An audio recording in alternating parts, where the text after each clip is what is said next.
Bonjour à toutes et tous, merci d'être avec nous. Le variant Omicron est en passe de devenir majoritaire en Europe. Très contagieux, on a encore peu de certitudes sur son degré de sévérité. Mais les records de contamination et les pénuries de personnel inquiètent les autorités. Vincent Barras est notre invité. Nous prendrons avec lui du recul, avec cet historien de la médecine, en imaginant les scénarios de sortie de crise à la lumière des précédentes épidémies. Silke Pan retrouve la piste, 14 ans après la chute qui l'a rendu paraplégique, une prouesse de l'artiste qui fait du cirque de Noël de Moudon le premier à accueillir une artiste en fauteuil roulant. Enfin, Karine Suigny est l'invitée culture du 1245, la journaliste, porte-parole, diplomate et désormais autrice. Son premier roman, La promesse de l'ogre, raconte une femme aux prises avec la maladie d'Alzheimer. L'Europe fait face à la déferlante Omicron, record de nombre de contaminations au Royaume-Uni, nouvelle fermeture en Belgique, retour du masque en Espagne, un énième coup de pression sur le système de santé dont le personnel est épuisé. Olivier Kohler. Les hôpitaux londoniens à l'épreuve d'un nombre record de contaminations, avec des admissions à la hausse, en particulier aux soins intensifs, avec des cas graves et un manque cruel de personnel soignant. Le problème majeur pour nous, c'est le personnel. La plupart de nos employés sont entièrement vaccinés. Mais ils doivent toujours s'isoler s'ils sont cas contact. Et nous avons toujours des employés qui ont contracté le Covid. Cela met une pression énorme sur nos systèmes. Nous sommes toujours en train de courir. Tout à la fois confronté à une forte contestation contre les mesures sanitaires et à la déferlante redoutée du variant Omicron, la Belgique referme ses cinémas et ses salles de théâtre, appelant la population à la prudence avant les fêtes de Noël. Il s'agit de mesures pour éviter que le nombre d'infections, à un moment délicat comme celui-ci, augmente d'une manière trop forte et pour éviter que nos soins de santé soient submergés et pour éviter qu'on ne puisse pas ouvrir les écoles le 10 janvier.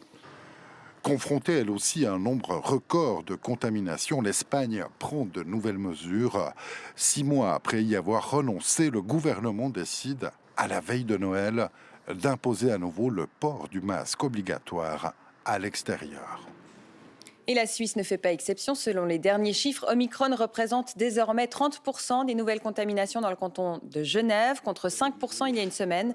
Des chiffres qui devraient doubler ces prochains jours, alors que le dispositif pour se faire tester reste lui très chargé à la veille des repas de famille. Les autorités appellent à éviter les tests de confort pour pouvoir assurer les contrôles de celles et ceux qui ont des symptômes ou qui sont cas contact. À l'heure où l'équation Omicron plus vacances plus pénurie de personnel inquiète, nous allons prendre un peu de recul sur cette pandémie avec le médecin Vincent Barras. Bonjour Vincent. Bonjour. Alors on a cet espoir encore que Omicron soit peut-être ce variant qui pourrait être plus léger, qui pourrait mettre fin à la pandémie. On le voit, il inquiète aussi. Est-ce que c'est quelque chose qu'on a observé au long de l'histoire ? Oui, on a observé en particulier dans l'épisode dramatique qui a été pour l'histoire de l'humanité tout entière, il y a un peu plus de 100 ans tout juste, la grippe espagnole, dont on ignorait que le vecteur, ou disons l'acteur principal, c'était un virus aussi. On ne savait pas très bien ce qu'il en est, mais plusieurs années ou décennies plus tard, on a compris que c'est ce virus qui avait créé 50 à 100 millions de morts quand même sur l'ensemble de la planète. C'est beaucoup, et ce virus, au fond, s'était peu à peu atténué. En tout cas, les humains avaient appris à vivre avec lui. Mais alors, on peut être optimiste pour le Omicron, mais quand on considère la longue durée, on peut penser aussi que ça risque de prendre, ça c'est moins optimiste, plusieurs années, voire décennies, avant qu'une sorte d'équilibre se crée entre un virus qui est devenu un virus de la grippe, je dirais, relativement banal, comme le virus H1N1, responsable de la grippe espagnole, et les humains, et la communauté des humains, qui arrivent plus ou moins avec des dégâts de temps en temps, mais enfin, au fond, le business habituel de l'histoire de l'humanité. Alors évidemment, cette pandémie, nous, on la vit au jour le jour, au quotidien. D'ailleurs, il reprend aussi le dessus. On a parfois tendance à oublier qu'on est en train de vivre une situation assez similaire finalement à cette grippe espagnole. Oui, alors il y a plein d'analogies, mais il y a aussi plein de différences. Il faut être attentif aussi aux différences. La situation économique, l'état démographique, sortir de guerre, pauvreté, etc. Et toutes sortes de variables qui font que les choses sont différentes. Mais ce qu'il y a de semblable, c'est que c'est comme au fond toutes les épidémies que l'humanité, qui a toujours la mémoire courte, oublie une fois qu'elles sont passées. Ça, c'est un grand standard, je dirais, en histoire de la médecine et de la santé, de voir à quel point nous sommes oublieux du passé. Et au fond, si on prend sur un long terme, on peut penser que la situation d'épidémie est plutôt la situation normale et que la situation que nous avons vécue de façon un peu inconsciente, parce qu'au fond, il y a eu aussi beaucoup d'épidémies pendant ces 50 dernières années, mais nous avons oublié même qu'elles existaient ou que c'était grave, que ça pouvait être grave. Ben, cette situation-là, elle est plutôt exceptionnelle. On n'a évidemment, encore une fois, pas le recul nécessaire pour savoir ce qui va rester de positif, on espère, de cette pandémie. Ce qui pourrait rester positif, je pense, c'est quelque chose, non pas de biologique, mais de social et de culturel. C'est-à-dire de se dire que c'est vraiment l'occasion. On a vu ça au début de la pandémie au printemps 2020, des sortes d'utopies. Ah, enfin, la nature reprend un peu ses droits, nous bougeons moins, l'humanité se calme, il y a de quoi réfléchir. J'ai l'impression qu'on a un petit peu oublié ça aussi. Voilà, déjà encore un oubli. Si on pouvait prendre, si cette pandémie, avec tous les drames humains, biologiques, animaux et globaux qu'elle provoque, pouvait nous faire dire soyons un peu plus sages. Nous avons suffisamment d'éléments pour savoir un peu ce qui peut aller, ce qui n'ira de toute façon pas, notamment au niveau climatique global. Eh bien, si cette pandémie avait au moins ce résultat, ce serait merci cette pandémie. Merci Vincent Barras d'être venu prendre justement un peu de recul historique sur cette pandémie. Et un mot de sport en ski alpin, deuxième slalom de la saison, hier soir pour les hommes à Madonna di Campiglio en Italie, une course faite de désillusions et pas que pour les Suisses, et aussi d'une satisfaction, la remontée spectaculaire en deuxième manche du Valaisan Loïc Meillard. Miguel Akizo.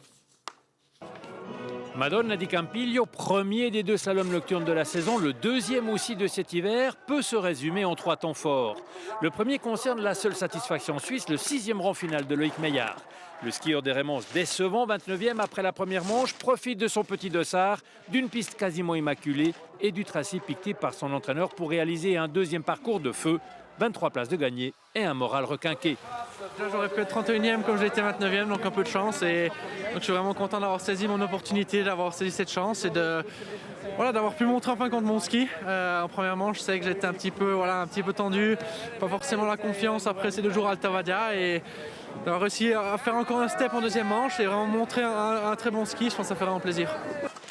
Sur les 9 Suisses au départ, seuls 3 sont qualifiés en deuxième manche. Luca Erni, 8e sur le premier tracé, va reculer de 9 places pour finir 17e. Ramon Senoizern, lui, se débat encore avec ses soucis à l'épaule et au dos et termine juste derrière, 18e. Deuxième temps fort, la non-qualification de Daniel Yule dans les 30 pour la deuxième manche. Pourtant, Yule affectionne cette piste de Miramonti Canalone où il s'est déjà imposé à 2 reprises. Mais cette faute lui coûte cher et Yule perd un peu le rythme et les sensations. Et comme le niveau en slalom est très serré, avec ses 2 secondes 40 de retard, il se retrouve éjecté au 36e rang. Le troisième temps fort est aussi le plus marquant. Clément Noël, la course gagnée quand il part à la faute à l'ultime porte. Incroyable, impossible, répètent les speakers. Noël, qui était intouchable avant cette faute improbable. L'erreur profite au Norvégien Sebastian Foss-Solvag, tout heureux de ce cadeau de Noël. Et hockey sur glace, Fribourg-Gotteron a remporté hier soir son dernier match de l'année. À domicile, une victoire 3-2 en prolongation. Fribourg caracole en tête du classement après 33 matchs de championnat. La soirée a été plus difficile pour Lausanne qui a perdu 2-1 à domicile contre Bienne.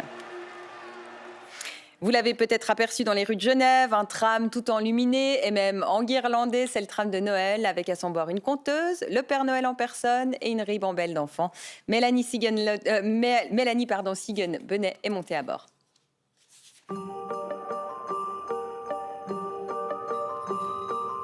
Prochain arrêt, un rendez-vous avec le Père Noël.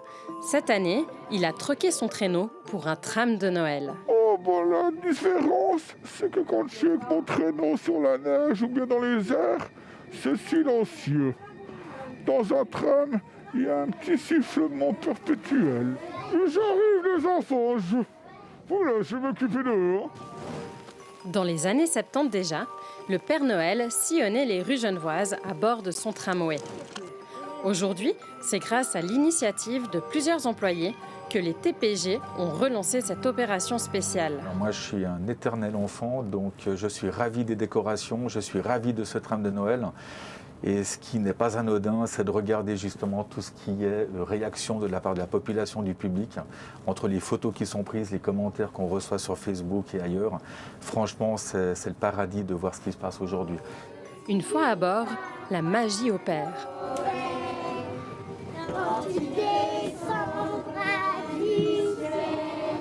Durant une quinzaine de minutes, petits et grands se laissent transporter par des chansons et contes de Noël. Il a chanté. Toi aussi, t'as chanté avec le Père Noël? Oui. Qu'est-ce que t'as chanté? Vive le vent d'hiver. On nous a raconté des histoires, on nous a donné des petits cadeaux. Franchement, c'était très bien. C'était chouette, ça fait du bien. Un peu de vie. En quelques jours, plus de 700 enfants ont pu participer à cette expérience féerique. Et place à la culture, l'autrice vaudoise Karine Suigny est l'invitée de Julie Évard. Aujourd'hui, Karine Suigny écrit, mais elle a plusieurs vies. Dans le désordre, elle a été la porte-parole du Limoraire et de Guy Parmelin, la conseillère personnelle du secrétaire d'État aux Affaires européennes Roberto Balzaretti, une fée dans une foire, et celle qui, aujourd'hui, est responsable stratégique chez Présence Suisse, crie au grand jour son amour pour la langue et les mots. Des mots, elle en prononçait déjà il y a une décennie à la radio, tôt le matin, sur Couleur 3. Et les après-midi, pour contrer l'ennui, Karine troquait son micro pour un stylo. Au lieu de se coucher, la paillarnoise couchait des mots dans ce cahier d'enfant. Des mots qui, une décennie et un atelier d'écriture plus tard, sont devenus son premier roman, La promesse de l'ogre. L'histoire d'une femme de 42 ans, atteinte d'un Alzheimer précoce, qui s'accroche à son journal de bord pour se souvenir des choses. Parfois des belles choses, comme ce roman. Bonjour Karine Suigny, merci beaucoup d'être avec nous. Qu'est-ce qui a fait que dans cette histoire que vous aviez écrite, enfin ces textes que vous aviez écrits il y a une décennie, vous ajoutiez cette histoire d'Alzheimer? Tout simplement, j'ai commencé à écrire un petit peu sur ce que je connaissais, sur moi-même, mes souvenirs. J'ai grandi à la campagne, je garde beaucoup d'attachement pour les petites choses de la vie qui sont ancrées dans ma tête, que j'aime bien raconter, mes souvenirs aussi d'adolescence, mes voyages ensuite de jeune adulte, sac à dos, seul, en Inde, en Amérique latine.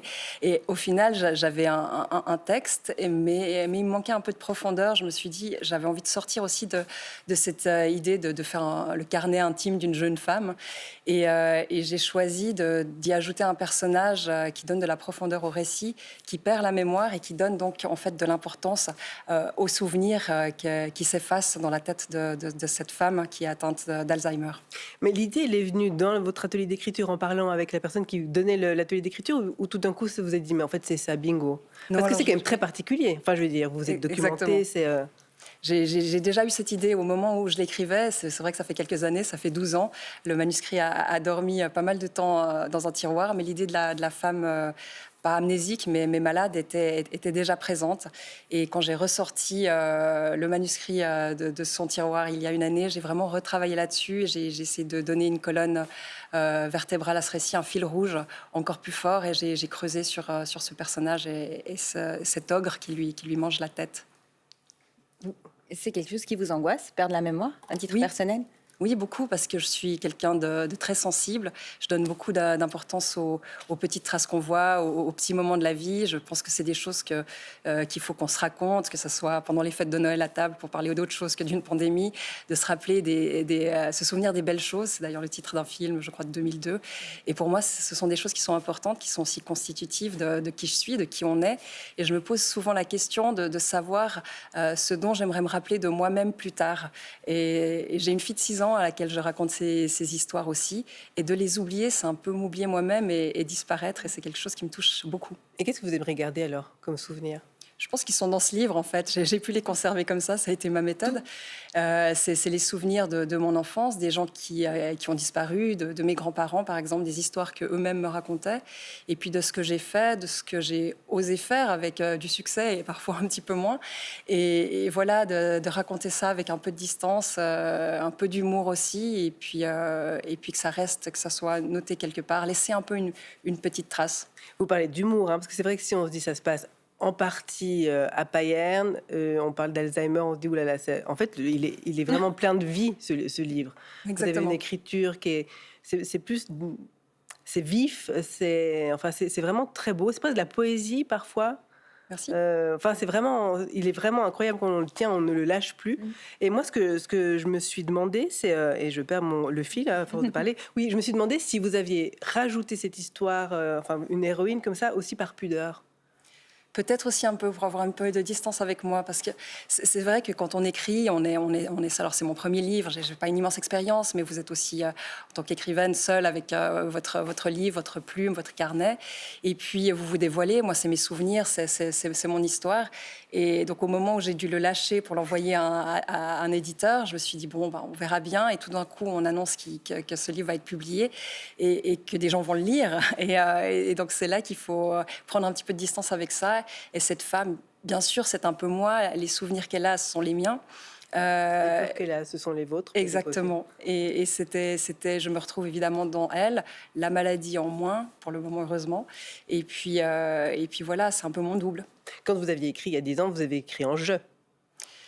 J'écris en « je » et en « elle ». En fait, j'écris en personne indéfinie, en « elle », quand mon personnage a perdu la mémoire, ne se souvient plus de rien et se guide au travers ce petit carnet et ses souvenirs qu'elle consigne petit à petit et qui devient un carnet de bord. Et puis j'écris en « je » dans les chapitres où elle a des moments de lucidité que lui permettent encore un peu la maladie. Mais il y a 10 ans, vous aviez écrit que en « je », c'est ça que je veux dire. Non, j'avais déjà ce balancement du « je » ou « elle », oui. Ah, c'est incroyable. C'était moins marqué, c'était un peu maladroit. Et c'est beaucoup là-dessus que j'ai retravaillé, sur le ton des verbes, sur justement les pronoms. Et voilà, pour essayer d'avoir une logique aussi et une ligne.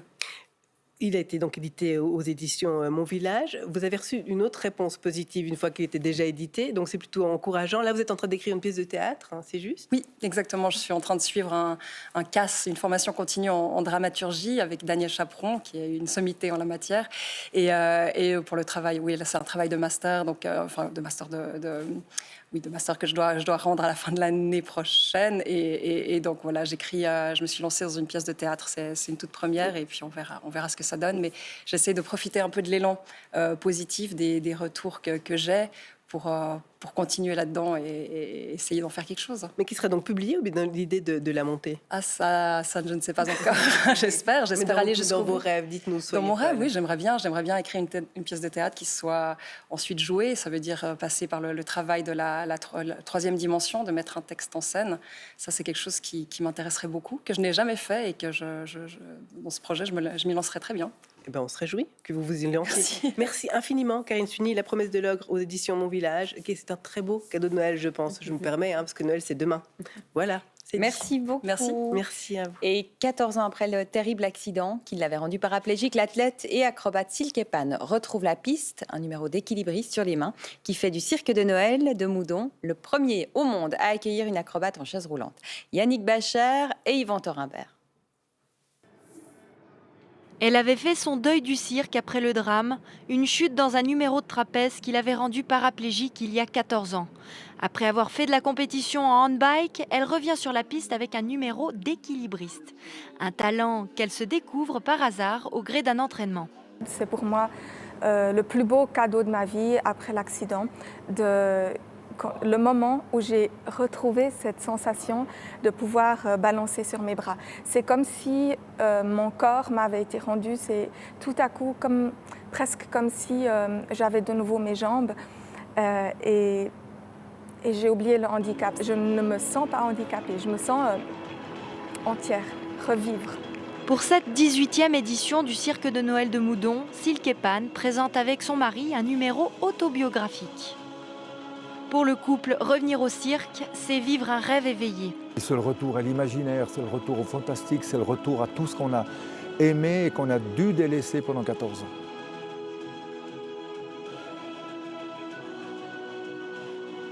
Depuis l'accident, Silke ne fait que d'ouvrir des chemins, de créer des voies. Elle a fait tous ces défis sportifs qui n'ont jamais été faits avant.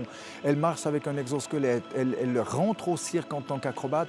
C'est complètement fou. C'est d'ailleurs une première mondiale. Le Cirque de Noël de Moudon est le premier à inclure une acrobate paraplégique dans sa programmation. Un message fort pour le public. J'ai envie de leur transmettre ce message de dépassement de soi, d'espoir, ce message de la force intérieure, qu'on peut être cassé par la vie et qu'on peut se relever et qu'on peut se remettre debout d'une manière différente. Une vraie histoire de Noël à découvrir à Moudon jusqu'au 9 janvier. Et c'est la fin de ce journal. Tout de suite, la météo de Philippe Jeanneret. À 19h, Couleur Locale est à la Maison du Dessin de Presse à Morges. Et pour le 19h30, Philippe Reva. Très belle fin d'année à vous. On se retrouve en 2022.